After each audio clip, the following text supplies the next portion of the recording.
mbokki Bakel assalamu alaikum. ziar nañ leen bu baax a baax di leen masawu xam naa ni xaar ngeen nu yàgg waaye suba ba léegi yéen a ngi suivre caravane bi ni ko président de ci waxee foo dem rek day mel ni foofa la waaye y a une mobilisation exceptionnelle à Bakel boo xam ne boo ko méngaleeg situation bi nga xam ne moom la àdduna yépp xam te muy situation bu Bakel di dund day multiplier cette mobilisation par 10. Bakel maa ngi leen di nuyu di leen féliciter di nuyu la coordination départementale de Pastef Bakel, tous les militants et les militantes ku ma ci xam ak ku ma ci xamul xam leen ni suñu xol sedd na ci yéen et je veux vous féliciter ci seen taxawaay ci le combat pour la révolution bi nga xam ne tey moo jur résultat bi. di nuyu ñi nga xam ne ñëpp nag ñëw nañu pour jàpp ci liggéey bi muy maire yi nga xam ne maireu département bi lañu doore ko ci maireu dëkk bii di Ibrahima Baba Sall waaye di ci teg maire Sori Kaba ak maire Diakoy Tunkara bu Moudéri, maire Amadika bu Sinthiou Fissa ak maire Diadje Sawane bu Fissa Gàccari. ñoom ñëpp ñu ngi leen di nuyu ndax temps yii def nañu déplacement ñëw ba Dakar seet si ma kon ñu ngi leen di nuyu di leen ziare di nuyu nag toutes les populations du département rawatina nag ñi may massawu commencé ci Bakel waaye teg ci waa Yafera waa Arundu waa Koungani waa Golmi ak waa Baalu ñoom ñëpp dund nañu li nga xam ne moom la ñu xam ñun ci inondation yi muy situation bu métti mbokki Bakel.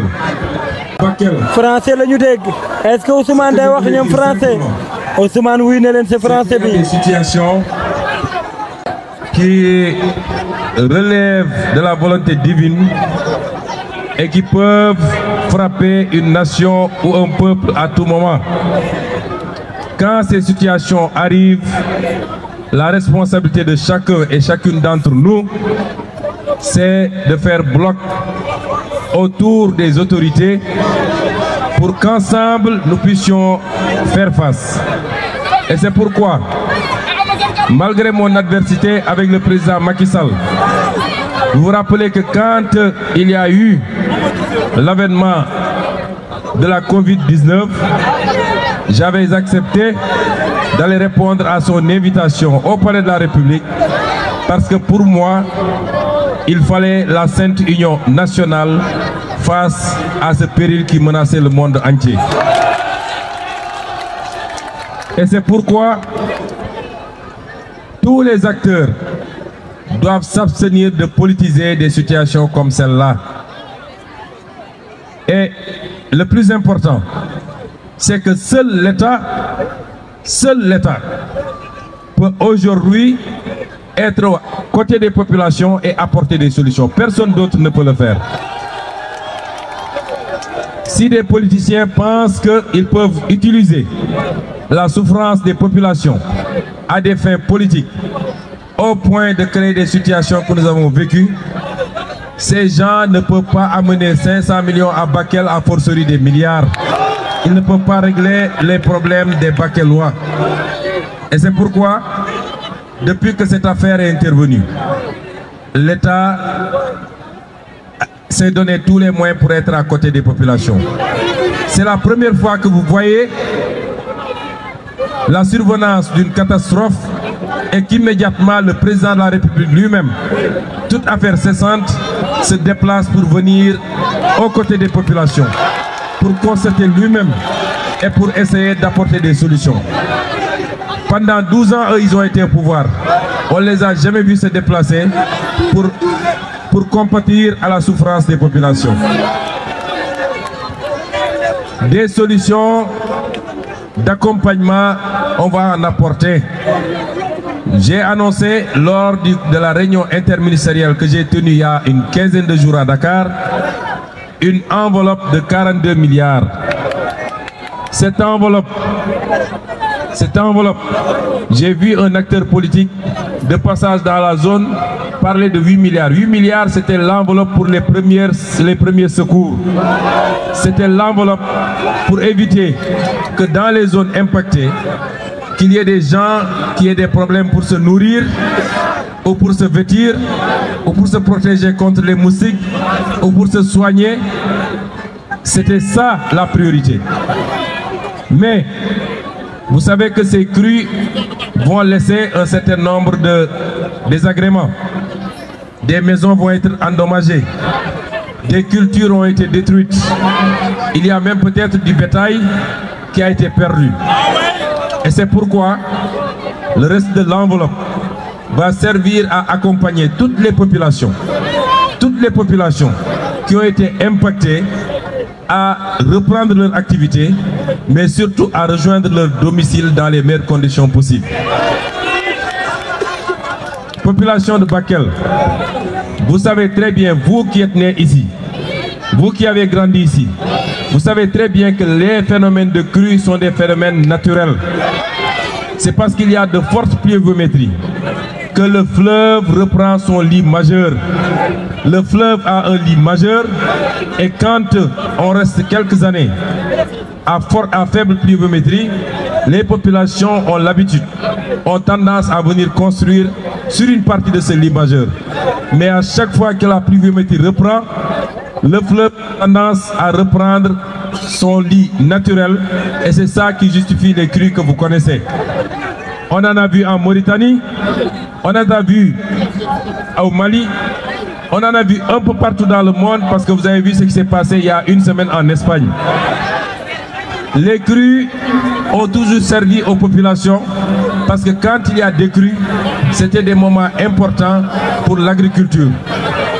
Aujourd'hui, ce que nous pouvons faire, c'est attendre que le phénomène se tasse, mais être auprès des populations pour vous accompagner, pour que chaque Bakelois, chaque habitant de Kidira, de Goudiri, en tout cas de toutes les zones qui ont été impactées, puisse sentir la présence de l'État. Mais j'ai donné des instructions au ministre de l'Hydraulique. Vous avez entendu parler des lacs et des mares de Bakel. Nous allons travailler à réhabiliter ces lacs et ces mares. Parce que normalement, s'il y a une bonne réhabilitation, une partie de ces eaux, lorsque le barrage risque de céder et que les gens sont obligés de lâcher, une partie de ces eaux va être récupérée par ces mares et ces lacs. Et c'est un potentiel extraordinaire pour l'agriculture. La semaine dernière, le ministre Cheikh Tidiane Dièye et la dame qui est directrice générale de l'Office national des lacs étaient ici à Bakel pour faire la prospection pour que nous puissions faire ce travail-là. Toutes les mesures seront prises pour que cette situation qui peut être impactante, qu'on puisse la transformer en opportunité pour Bakel, pour tout le département de Bakel, mais pour toute la région du fleuve.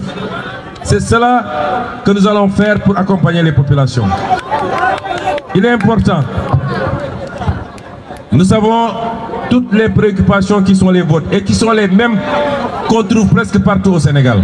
C'est parce que pendant 64 ans, des gens se sont succédés à la tête de l'État du Sénégal et ont très peu travaillé pour le peuple sénégalais, mais ont travaillé pour leur propre intérêt et pour les intérêts étrangers.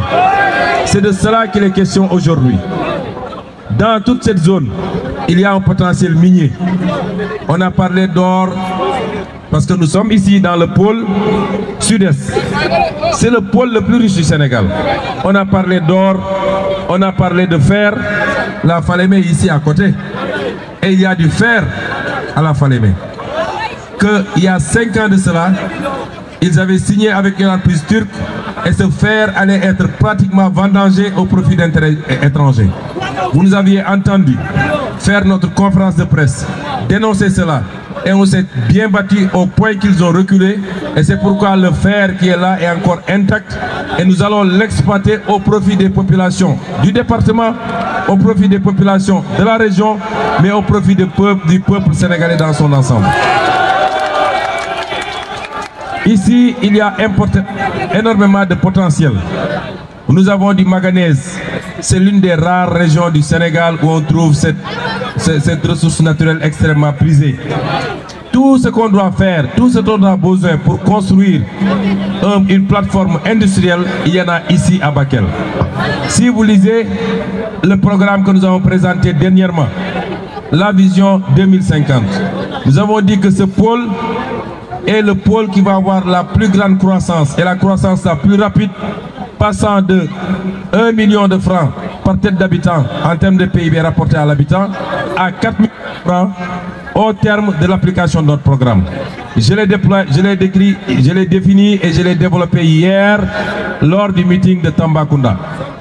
Et c'est pourquoi même le troisième barrage que nous voulons construire sur la Falémé, qui sera un barrage à la fois électrique mais également un barrage hydraulique et qui va permettre de régler définitivement la question de l'orpaillage clandestin tout le long de la Falémé, c'est-à-dire le barrage de Gourbassi. Le programme est lancé. Nous allons travailler à mobiliser les financements pour le faire ici. Et tous ces programmes seront très utiles pour l'agriculture, irriguée aussi bien en saison sèche qu'en saison pluviale. Et c'est pourquoi la population de Bakel, ses ambitions sont très claires. La vision est précise. Les équipes sont bonnes. Vous avez un très bon président de la République que vous vous êtes choisi vous-même. Jeunesse de Bakel et jeunesse du Sénégal. Vous avez un gouvernement. Vous avez un gouvernement dont je suis le chef moi-même. Et je crois pouvoir dire que vous avez un très bon gouvernement. Qu'est-ce qui manque pour pouvoir dérouler le programme aujourd'hui? Qu'est-ce qui nous manque? C'est d'avoir une majorité écrasante à l'Assemblée nationale le 17 novembre.